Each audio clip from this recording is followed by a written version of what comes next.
السلام عليكم. Hello everyone. يلا نتعرف على vowel E. Egg. Elephant. Eat. Vowel E makes the sound. هنقرأ دلوقتي كلمات من 3 حروف، حرفين ساكنين وفي وسطهم vowel E. Sit. Wit. Bit. Pen. Tin. Hen.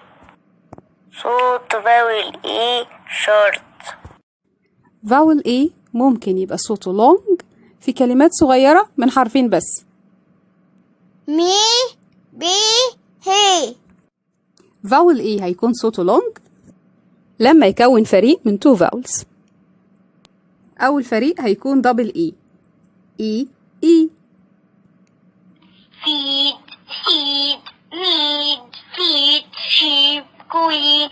Bee. Tree. Double E makes the long E sound. Well done كريم. تاني فريق هما 2 vowels E و A. E A. Eagle, deal, seal, leaf, teacher, flea. Eat, meat, need, seed, leaf, pea. The letters EA make the long A sound. الفريق الثالث هما 2 vowels I and E. I E. Thief, brief, leaf, short. The vowels IE make the long E sound. حرف ال Y. في كلمات آخرها حرف ال Y بيكون صوته long I. وفي كلمات بيكون آخرها حرف ال Y بيكون صوتها long E. Baby, candy, family, city.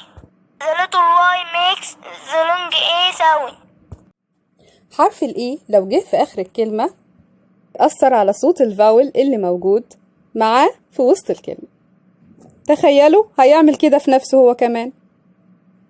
Here, there, this, theme. وعرفنا كتير عن vowel E.